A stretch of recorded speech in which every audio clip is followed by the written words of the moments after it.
How sustainable is your building? Is it at risk of becoming a stranded asset? Use TÜV Süd Green Building Calculator to get a quick estimate.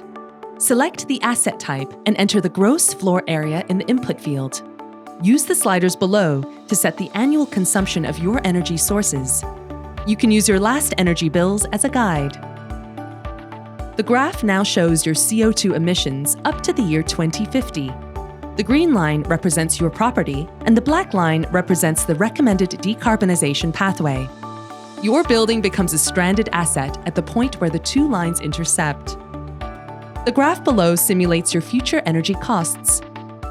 Different price appreciation rates can be selected to simulate the impact on your future energy bills.